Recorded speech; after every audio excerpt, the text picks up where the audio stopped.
Subscribe for latest updates और हमेशा हमारे चैनल से जुड़े रहने के लिए इस बेल आइकन को दबाना ना भूलें। वीडियो को लाइक करें, शेयर करें, कमेंट करें and also don't forget to press the bell icon. Thank you.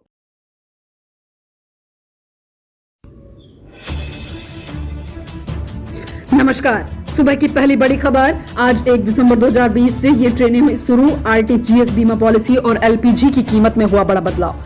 जी हाँ, हर महीने की जो है अंतिम तारीख में बहुत सारी चीजों में बहुत बड़े बड़े बदलाव होते हैं। तो आज 1 दिसंबर 2020 से लॉकडाउन की वजह से बंद हुई कई ट्रेनें फिर से शुरू हो गई हैं। आज से बैंकों में लोगों को 24 घंटे आरटीजीएस की सुविधा भी मिलेगी। इसके अलावा बीमा प्रीमियम और एलपीजी सिलेंडर की कीमतों में बदलाव हो गया है।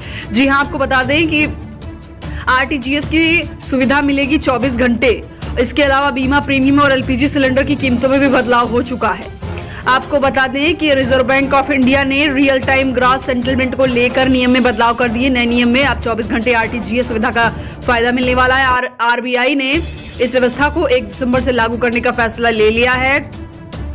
वहीं आपको बता दें कि रसोई गैस को लेकर के रसोई गैस की कीमतों में लेकर के क्या बदलाव हुआ है।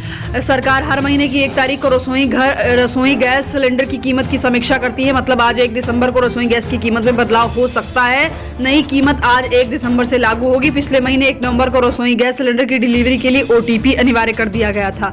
और वहीं आज 1 दिसंबर से बीमाधारक 5 साल के बाद बीमा के प्रीमियम की रकम को 50% तक घटा पाएंगे। इसका मतलब है कि बीमाधारक पहले की आधी किस्त के साथ भी पॉलिसी जारी कर सकता है।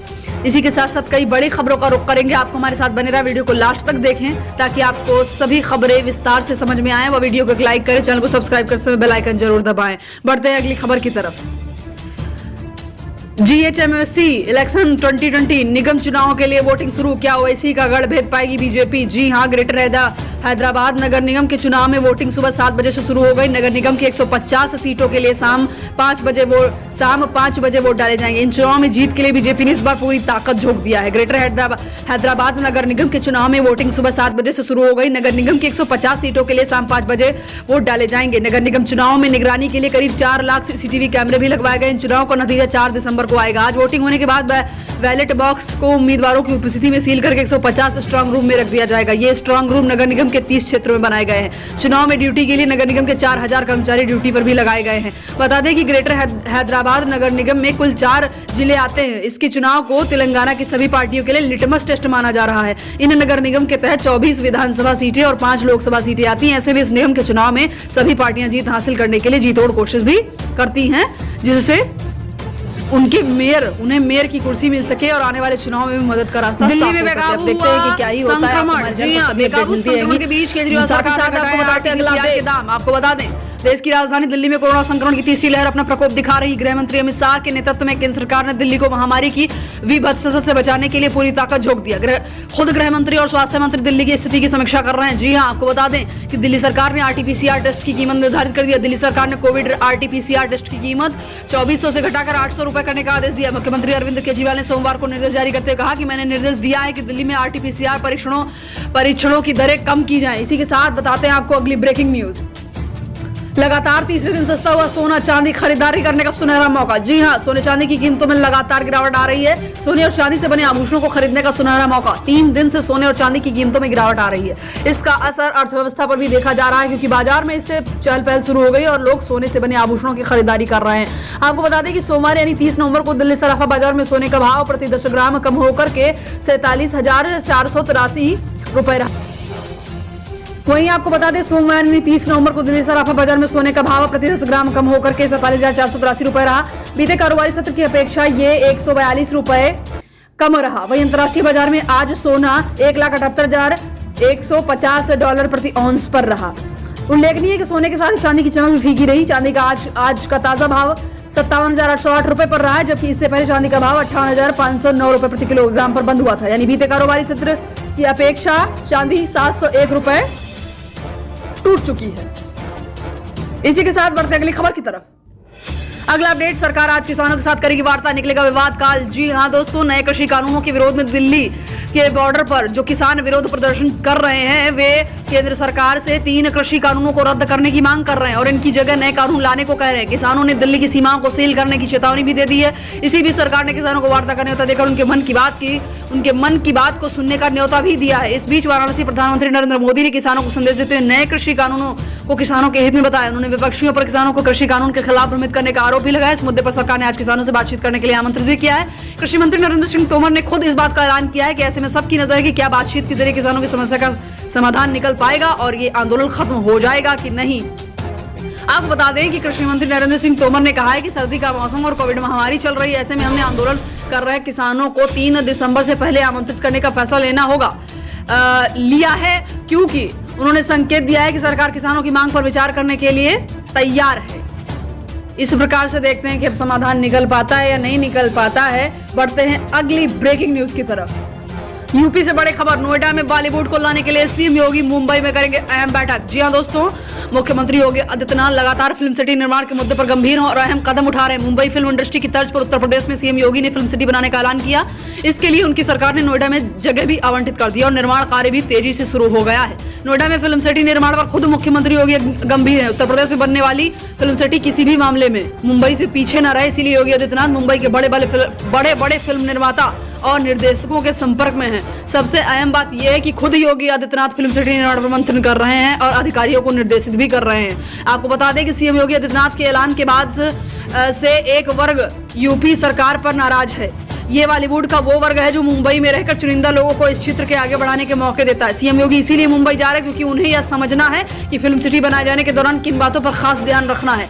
इसी प्रकार से वो खुद चर्चा में है। आपको बता दें कि उत्तर प्रदेश की फिल्म सिटी में मुंबई के लोग आ सके और यहाँ फिल्मों का काम शुरू हो सके, इसके लिए डायरेक्टर्स और प्रोड्यूसर्स से मुख्यमंत्री खुद बातचीत करेंगे और सलाह भी लेंगे। अब देखते हैं कि कितनी आगे जाती है ये जो मुंबई फिल्म सिटी है, उससे आगे तो आने वाला वक्त ही बताएगा। बढ़ते हैं अगले अपडेट की तरफ।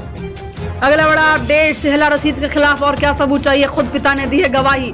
जवाहरलाल नेहरू विश्वविद्यालय की पूर्व छात्र नेता सेहला रशीद की बातें और क्रियाकलाप पहले से संदेह के घेरे में थे, लेकिन उनके ही पिता ने इन आशंकाओं की सही साबित कर दिया। सेहला रशीद के पिता ने जम्मू कश्मीर के पुलिस महानिदेशक को पत्र लिखकर अपनी बेटी पर संगीन आरोप लगा दिए। पूर्व छात्र नेता सेहला रशीद पर उनके पिता अब्दुल राशिद सोरा ने सनसनीखेज आरोप लगाए। सेहला के पिता ने दावा किया है कि उनकी बेटी देश की अखंडता और संप्रभुता को नष्ट करने वाली गतिविधियों में शामिल है। उन्होंने अपने लिए तुरंत सिक्योरिटी कवर की मांग करते जम्मू कश्मीर डीजीपी को एक लेटर भी लिख दिया। सेहला के पिता ने जानकारी दी है कि उसके घर में करोड़ों रुपए के ट्रांजैक्शंस हो रहे हैं। पिछले दिनों अचानक उनके घर में 3 करोड़ कैश आ गया, जिसके बारे में पूछने पर सेहला ने अपने पिता को ही जान से मारने की धमकी दे दी और यह किसी भी गंभीर साजिश का संकेत हो सकता है। इस प्रकार से पिता चिंतित हैं। सेहला के पिताजी बहुत ज्यादा चिंतित हैं। अब देखते हैं कि क्या कार्रवाई की जाती है। बढ़ते हैं अगले अपडेट की तरफ। अगला बड़ा अपडेट, फिर देखा मोदी सरकार का दम, भारत के आगे झुके फेसबुक और ट्विटर। जी हां, भारत में लगातार डेटा चोरी का मुद्दा जोर शोर से उठ रहा है। सोशल नेटवर्किंग साइट्स के द्वारा भारतीयों की व्यक्तिगत जानकारी का दुरुपयोग किया जा रहा है। फेसबुक, ट्विटर और इंस्टाग्राम जैसी सोशल नेटवर्किंग साइट्स पर आम यूजर्स का पर्सनल डेटा इधर से उधर करने की शिकायतें कई दिनों से जारी हैं। मोदी सरकार भी फेसबुक और ट्विटर जैसे सोशल प्लेटफॉर्म को आगाह कर रही थी। अब मोदी सरकार के दम के आगे सोशल नेटवर्किंग साइट्स को झुकने पर मजबूर होना पड़ा। दुनिया भर की सोशल मीडिया साइट्स के सर्वर भारत से बाहर है। केंद्र सरकार इन कंपनियों पर भारतीय यूजर्स का निजी डाटा भारत में ही रखने का दबाव बना रही थी। मोदी सरकार को इस मामले में बड़ी सफलता मिली। अब गूगल, फेसबुक, ट्विटर और अमेजन जैसी बड़ी कंपनियां भारत में ही अपना डाटा सेंटर्स बनाएंगी और इस व्यवस्था में भारतीयों की व्यक्तिगत जानकारी विदेश नहीं जा सकती और कोई भी दुरुपयोग नहीं कर सकता। जी हां, यूपी में बनेगा पहला डाटा सेंटर। बड़ी खबर यूपी वालों के लिए लिखनी है कि उत्तर प्रदेश के नोएडा में पहली डाटा सेंटर का निर्माण कार्य शुरू हो गया है। नोएडा में करीब 600 करोड़ रुपए के निवेश वाले डाटा सेंटर के शिलान्यास के साथ ही सीएम योगी आदित्यनाथ के विदेश में डाटा रखने की निर्भरता खत्म करने की ओर कदम बढ़ा दिए गए हैं और मुंबई का हीरा नंदानी समूह 20 एकड़ भूमि पर इस डाटा सेंटर को तैयार करेगा। इस प्रकार से बड़ी खबर, यूपी सरकार के अधिकारियों द्वारा बताया गया है कि इस डाटा सेंटर पार्क से 2000 युवाओं को प्रत्यक्ष रोजगार मिल सकेगा। वहीं उत्तर भारत के इस सबसे बड़े डाटा सेंटर के जरिए 20,000 से ज्यादा लोगों को अप्रत्यक्ष रोजगार और कारोबार के अवसर भी मिलेंगे। भारत के इतिहास में यह डेटा सेंटर ऐतिहासिक साबित होगा। इस प्रकार से यूपी को लेकर के तमाम बड़ी खबरें आगे भी आपको बताएंगे। उससे पहले वीडियो को लाइक करें, चैनल को सब्सक्राइब नहीं किया है तो सब्सक्राइब कर दें एवं बेल आइकन भी जरूर दबाएं। यूपी से बड़े खबर, कंटेनमेंट जोन में पूरी सख्ती बरतने के निर्देश योगी सरकार ने जारी की गाइडलाइन। उत्तर प्रदेश सरकार ने कोरोना वायरस के संक्रमण और प्रभावी रोकथाम के लिए चिन्हित किए गए जो कंटेनमेंट जोन है उन्हें पूरी तरह से सख्ती बरतने के निर्देश दे दिए हैं। आपको बता दें कि कोरोना को नियंत्रित करने के लिए परिस्थितियों का आकलन करते हुए स्थानीय प्रतिबंध के तौर पर केवल रात्रि कर्फ्यू लगाया जा सकता है। ऐसे शहरों में जहां कोरोना पॉजिटिविटी दर 10% से अधिक है, वहीं कार्यालयों में सोशल डिस्टेंसिंग बनाए रखने के लिए एक ही समय पर उपस्थित कर्मचारियों की संख्या को कम रखने के लिए उद्देश्य से कर्मचारियों के कार्यालय आने की अलग अलग समय का निर्धारण भी किया जा सकता है। मुख्य सचिव ने कहा है कि कोरोना के लिए संवेदनशील एवं उच्च संभावना वाले क्षेत्रों में वायरस की श्रृंखला को समाप्त करने एवं इसके प्रसार को नियंत्रित करने के लिए कंटेनमेंट जोन का प्रभावी ढंग से चिन्हांकन किया जाना सबसे महत्वपूर्ण बात है। वहीं आपको बता दें कि निर्धारित प्रोटोकॉल के अनुसार कोविड-19 की टेस्टिंग कराने, कोविड-19 के मरीजों को तत्काल आइसोलेट करते चिकित्सीय उपचार शुरू करने को भी कह दिया गया है। बढ़ते हैं अगले अपडेट की तरफ। यूपी से अगली बड़ी खबर, टॉफी दिलाने के बहाने 13 साल की मंदबुद्धि किशोरी से किया दुष्कर्म। टॉफी दिलाने के बहाने 13 साल मंदबुद्धि किशोरी को ले जाकर 30 साल के युवक ने दुष्कर्म किया। 2 घंटे बाद आरोपी किशोरी को घर छोड़ गया तो किशोरी ने इशारों से परिजनों को घटना की जानकारी दी। किशोरी की मां की तहरीर पर थाना सुनगढ़ी में आरोपी के खिलाफ दुष्कर्म और पॉक्सो एक्ट की FIR दर्ज कर ली गई। विश्व एड्स दिवस 2020, 22 साल से HIV संक्रमित दे रहा 110 लोगों को रोजगार।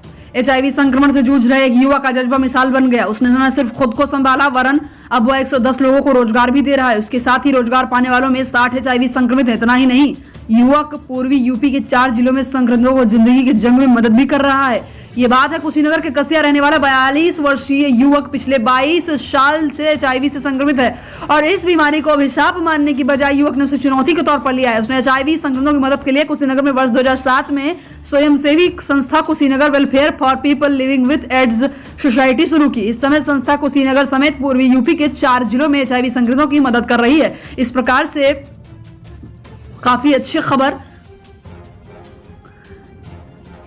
12 ग्राम प्रधान, 33 क्षेत्र पंचायत सदस्य के पद खत्म, इस बार नहीं होंगे चुनाव।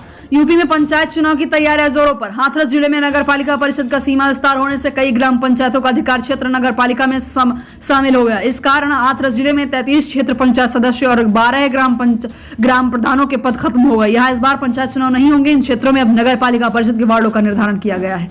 इस प्रकार से बड़ी खबर। उद्रखी में तैयारियां तेज, ग्राम पंचायत चुनाव को लेकर तैयारियां जोरों शोरों पर है। खंड विकास कार्यालय पर नव पंचायत निर्वाचक नामावली का संशोधन किया गया। जिलाधिकारी के निर्देश पर BDO और ADO पंचायत दिन भर नामावली का कार्य किया गया।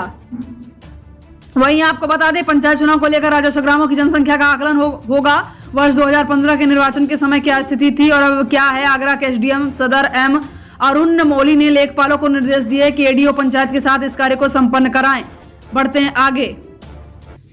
साथ ही साथ बता दें, मायावती को लव जिहादियों की चिंता है लेकिन दलितों के नहीं। विधानसभा चुनाव दलित देंगे जवाब। बसपा प्रमुख मायावती को लव जिहादियों की चिंता है लेकिन दलितों के उन परिवार वालों की परवाह नहीं जो इनके शिकार रहे हैं। यही वजह है कि मायावती ने लव जिहाद कानून का विरोध किया। मायावती ने कभी भी लव जिहाद के मुद्दे पर कार्रवाई की मांग नहीं की। उन्हें अपने दलित समाज की परवाह नहीं है। ये बातें अनुसूचित जाति वित्त एवं विकास निगम के अध्यक्ष डॉक्टर लालजी प्रसाद निर्मल ने कही है। सोमवार को जारी बयान में उन्होंने यह कहा कि मायावती जी को लव जिहादियों की चिंता है लेकिन दलितों की नहीं। इस प्रकार से ये थे आज के मुख्य समाचार, ताजा समाचार। आशा करते हैं आपको वीडियो पसंद आया होगा।